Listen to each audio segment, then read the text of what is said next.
Oy, inanunsyo ng China ang military support sa Iran laban sa US. Mga tol, pag-usapan natin to, samahan ninyo ako.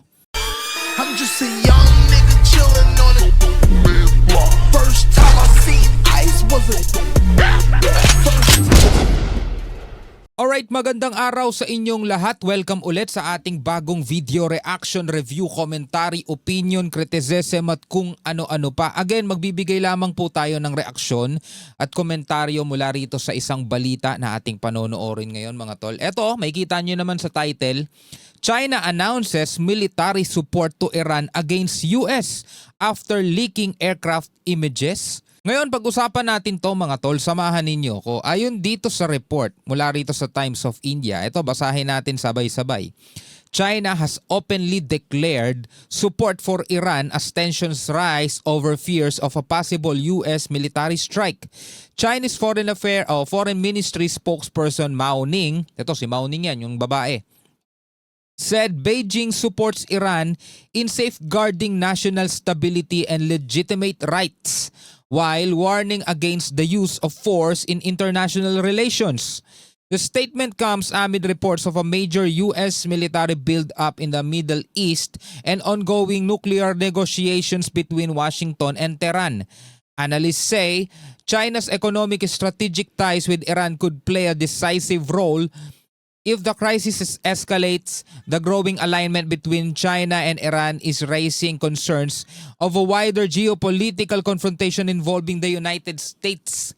Ngayon mga kapatid, ito ay ating pag-uusapan ngayon. Syempre, bigyan natin to ng reaction video and commentary. Pero bago natin to simulan, kung bago ka pa lamang dito sa ating YouTube channel, syempre huwag mong kalimutan mag-subscribe. Click mo na rin ang notification bell at para ma-notify ka pag may mga bago tayong reaction video tulad nito. At kung ikaw naman ay nanonood sa ating FB page, syempre huwag mo rin kalimutan mag-follow and like. Maraming salamat sa ating mga bagong followers. Again mga tol, hindi po ako magbabalita sa inyo. Manonood tayo ng balita at sama-sama natin tong bigyan ng reaksyon, komentaryo, pag-aanalisa sa kung ano ba yung pwedeng kahantungan nito, no, dito sa ating daigdig. O wag na natin patagalin pa, panoorin na natin to. China supports the Iranian government and its people in safeguarding their national stability and legitimate rights and interests. China has come out in full support of Iran amid fears of a possible U.S. attack on the Islamic Republic. So totoo nga ba mga kapatid na inanunsyo ng China ang military support? Ibig sabihin sila ba'y direct na magpapadala ng mga sundalo, mga warship, eroplano dito sa Iran? Kasi pwede silang sumuporta mga kapatid sa ibang paraan. Pero kung ang gagawin nila is katulad nung ginawa ng North Korea sa Russia nung nagpadala si Kim Jong-un ng libu-libong mga sundalo, yun talaga direct support yun. Kasi ang nakikipaglaban na sa Ukraine, hindi na basta-basta mga Russian soldier lang mga tol. Nandoon na rin yung mga North Korean soldier as in nakikipaglaban sila, no, para sa Russia. Yun din ba ang gagawin ng China? Ako parang hindi ako naniniwala, no. Parang hindi totoo kasi parang hindi gagawin ng China yun. No, batay na lang din mga kapatid sa ating mga napapanood. Siguro yung ibang suporta, halimbawa tulad ng Intel, diba? Tulad ng pagpapadala ng mga missile, ganyan. Siguro pwede yung ganun, pero hindi yung tipong magpapapunta sila ng mga troops, diba? Tropa, mga militar, PLA Navy, tapos may ikipagbakbakan sa US. Parang hindi ata gagawin ng China yun. Chinese Foreign Ministry spokesperson said in a press conference that Beijing supports Iran in upholding nation stability and legitimate rights. In a clear-cut warning to the United States, Mao Ning said that China consistently advocates for resolving issues through political and diplomatic means and opposes the use or threat of force in international relations. Well, di lang naman China may gusto nun mga tol. Palagay ko lahat, maliban lang ata sa Israel, no? Pero siguro lahat ganun ang gustong mangyari. Kasi mga tol, hindi biro itong dalawang bansang to. Parehong malaki to. So kung titingnan natin pagdating sa ekonomiya, tipong mas malakas talaga ang Amerika. Kasi hindi naman sila tulad ng Iran na napakaraming sanctions, di ba? Ultimo kanilang mga fighter jets nga hindi na nila na-upgrade. Iba yung power nitong Amerika. Pero syempre, dalawang malaking bansa pa rin to na kapag naglaban, at nagkaroon ng talagang gera, malaki ang magiging impact nito mga tol sa pandaigdigang merkado. Yun yung unang-unang maaapektuhan, lalong-lalo na yung presyo ng langis, crudo, oil industry. The remarks came amid heightened regional tensions as U.S. President Donald Trump has increased military buildup in the Middle East, the largest since the 2003 Iraq invasion. 2 aircraft carriers, thousands of troops, warplanes, and guided missile destroyers, all are directing towards Iran. Habang nakikipagnegosasyon sila mga tol, nagkakaroon ng military build-up. Kumbaga ano yan strategy yan ng US para magipit, no? Ma-pressure itong Iran na sumang-ayon kayo dito sa deal na to or else ito yung consequences, parang ganun. Pero habang ginagawa naman ng yung US yung sabi nating pressure, is pinapalaga naman yun ng Iran sa pamamagitan ng kanila ring mga pabala na sige, gawin nyo, humatake kayo pero asahan ninyong magre-retaliate kami. Diba? At ang pupuntiryahin namin yung inyong mga base dito sa Middle East. It also came on a day when Iran and U.S. delegations met for the third round of indirect nuclear talks in Geneva. We are closely following the latest developments concerning the situation in Iran. The Chinese side has consistently advocated for resolving issues through political and diplomatic channels and firmly opposes the use or threat of force in international relations. O kasi mga tol, sa loob ng napakahabang panahon, wala pang kina-e-involvan na gera etong China. At isa nga yan mga tol sa pinagmamalaki nila.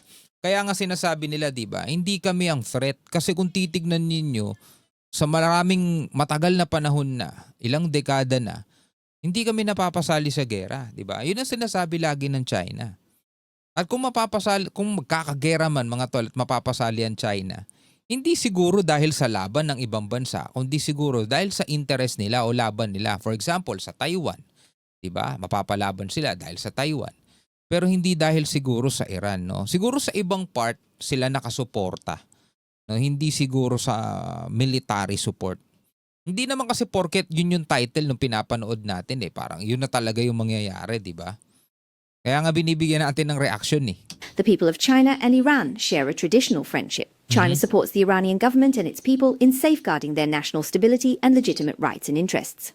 Sabi sinusuportahan daw nila ng China, ng Beijing, ang Iran doon sa pagprotekta ng kanilang legitimate rights and stability, national stability.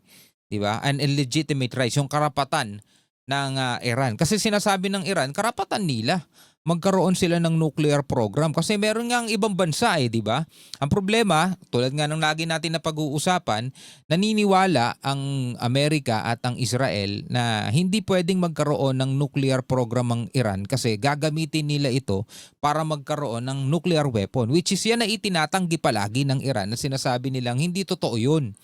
Hindi nila ginagawa itong mga nuclear program na to para sa nuclear weapon. Bagkus, ito daw ay para sa civilian purposes. Para dun daw yun.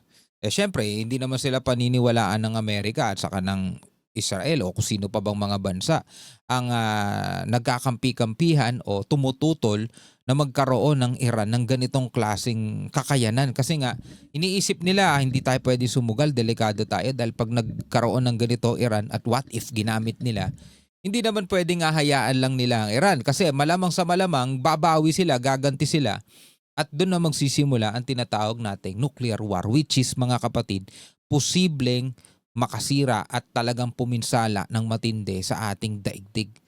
Kung nanonood kayo, di ba, ng mga sci-fi movies. Movies pa lang mga tol, may kita mo na kung ano impact niyan. Di ba? Halimbawa sa mga Terminator, yung mga ganun mga tol, di ba? Doon nagsimula yun Sa Terminator, doon natin napanood yung AI pinakawalan lahat ng nuclear sa buong mundo. Di ba? Anong nangyari, di ba? Apocalypse. We hope all parties will cherish peace, exercise restraint, and resolve their differences through dialogue. China stands ready to continue to play its part as a responsible major country in this regard. But how far can China go to defend Iran? Yan. Yung magandang tanong. How far? Gaano kalayo ang pwedeng marating ng pagsuporta ng China sa Iran? Aabot ba sila sa puntong magpapadala na rin sila ng mga barkong pandigma? Like for example, mga aircraft carrier ng China para itapat sa aircraft carrier ng ng Amerika? Magpapadala ba sila ng mga eroplano, mga sundalo na mismo, di ba? Hanggang saan? China is central to Iran's crippling economy. More than a quarter of Iran's total trade in 2024 was conducted with China, according to the World Trade Organization. Iran imported around $18 billion worth of goods from China and exported about $14.5 billion in return, figures that underline the scale of the partnership. Chinese energy companies are directly involved in offshore oil extraction in Iranian waters. In 2021, China and Iran announced a 25-year cooperation agreement promising up to $400 billion in Chinese investment. Oh. Iran is now a key link in Xi Jinping's Belt and Road strategy, connecting Central Asia to the Persian Gulf. China has also acted as a broker between Iran and Saudi Arabia. Yun pala, no? Naging broker. Naging broker ang China sa pagitan ng Saudi at saka ng tawag dito, Iran. Amid the ongoing tension, Tehran is close to finalizing a deal with China to purchase advanced anti-ship cruise missiles, according to Reuters. Ito nga, no, pinaplano ng Iran na bumili ng mga supersonic anti-ship missile dito sa China. In recent days, Chinese intelligence-linked firms release explosive new satellite images to show U.S. military presence in the region. Pinapakita ng China, nililik nila mga military build-up ng Amerika, ng Navy ng Amerika. Explosive new satellite images from a Chinese intelligence-linked firm appear to show U.S. stealth fighter jets massing at a key Israeli airbase, a silent buildup in plain sight. Pinapakita ng China yung pagbuo o yung yung mismong dito, Israeli airbase. No, ando doon yung mga iba't ibang mga eroplano. Kumbaga nililik nila yung mga ganung mga bagay. May kakayanan sila noon, kaya nga kita niyo 'di ba yung mga balita, nagpapalipad sila ng mga rocket, mga satellite 'yun mga tol, 'di ba yung ibang mga debris nga bumabagsak pa dito sa karagatan sa may Sulu Sea dito sa Pilipinas. Doon bumabagsak yung mga debris. Yung mga pinapalipad na yun ng China is mga satellite yun. Talagang pagdating sa ganito mga bagay, hindi sila papahuli rito. Kayang-kaya nilang gawin yan. And with tensions spiking, the Middle East could be staring at its most dangerous escalation yet, as Washington weighs its options against Iran. Chinese intelligence firm Mizar Vision has published satellite imagery that it says shows American F-22 stealth fighter jets stationed at Israel's Ovda Air Base in the country's south. So ito, halimbawa, katulad nitong nirelease ng China, pwedeng ito'y tulong sa Iran. Para yung halimbawa, pag magre-retaliate ng Iran, alam nila kung saan nakaposisyon, kung saan sila tatarget. Diba? Kumbaga pwedeng yun yung maging papel ng China bilang tulong sa Iran. Kasi ang Iran kadalasan nakikita natin basta palipad lang sila ng palipad, kung saan tatama bahala na no? Diba? Sa sobrang dami ng pinapalipad nila, nasasalag ng Iron Dome ng Israel, pero yung mga hindi nasasalag dahil nga sobrang dami, yun yung tumatama sa kung saan-saan. Diba? Hindi well targeted, hindi precise, pero nagdudulot pa rin ng pinsala. Kasi yung mga babagsakan nun, syempre, posibleng sa mga civilian building, mga ganon, di ba? Pero pag ganito, mga tol, alam ng Iran kung nasaan nakaposisyon sa tulong ng satellite imagery ng China is, ang matatarget talaga nila is yung mga military base katulad nito. The images appear to confirm the presence of 11 F-22 aircraft at the base. The satellite photos also indicate what analysts say could be a Patriot air defense system deployed nearby.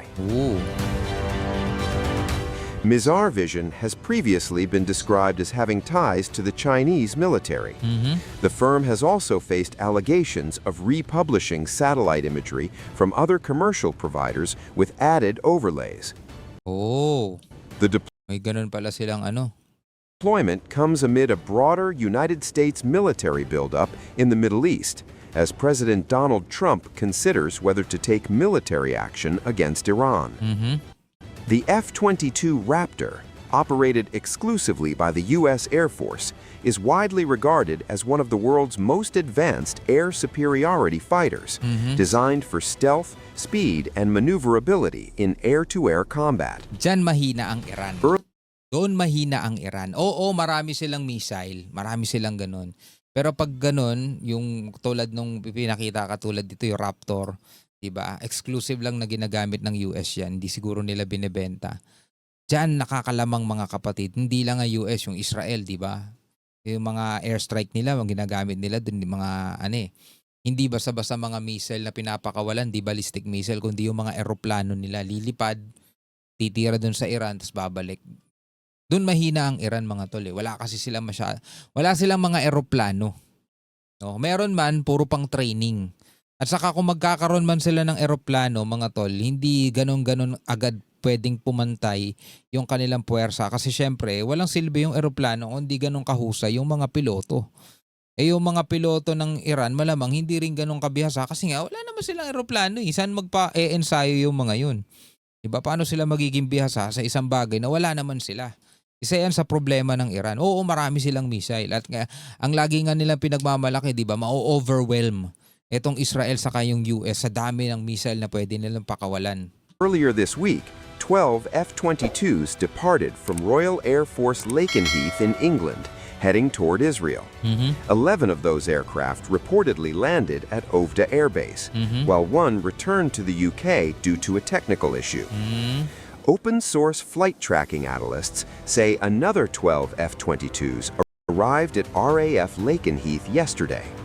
Those aircraft, along with the jet that turned back, are expected to eventually deploy to Israel, potentially bringing the total number of U.S. stealth fighters stationed there to 24. Okay, actually mga kapatid, no, inaalam lang natin kung paano tutulungan o paano susuportahan ng China etong Iran. Pero palagay ko alam ko na kung paano. Hindi man sa pagpapadala ng mga sundalo, hindi man sa pagpapadala ng mga warship nila, kundi sa pamamagitan siguro ng intel gamit ang teknolohiya ng China, which is wala ang Iran. Yan, katulad na lamang nitong ipinapakita ngayon sa balita kung saan ipinapakita ng China yung mga military build-up ng Amerika sa mga airbase ng Israel, di ba? Dahil nga dun sa pinapakitang ganun ng China is nagkakaroon ng idea, nagkakaroon ng kaalaman itong Iran kung nasaan ang kanilang kalaban at kung sino yung sesentrohin nila. Para hindi nasasayang yung kanilang mga missile na pinapakawalan, na patay bahala na kung saan babagsak, di ba? So ngayon ay nagkakaroon sila ng idea kung nasaan, kung saan lang lokasyon para maging precise yung kanilang retaliation. But then again mga kapatid, tulad lang lagi ko sinasabi, wala tayong pinapanigan na bansa, Israel, Amerika, Iran, wala tayong pinapanigan sa kanila kasi wala naman tayong mapapala talaga mga tol sa bakbakan eh. Wala tayong mapapala dyan. Actually, yung mga mamamayan nila ang kawawa. Ang naglalaban-laban lang naman dyan yung mga leader eh. Yung mga sundalo, wala rin naman silang hindi rin naman nila gusto yung ganyan eh. Kailangan nila sumunod kasi yun ang sinumpaan nilang tungkulin mga tol eh, di ba? Pero ang kawawa kasi dyan yung mga civilian. Sana walang mangyaring ganito in the future. Sana hindi matuloy. Sana magkaayos na lang. Sana magkasundo. Anyway, bilang mga tao, bilang mga Pilipino, ano ang inyong masasabi? Comment na lamang kayo sa ibaba. Hanggang sa muli, ako nga pala si Shobaldi. Peace out.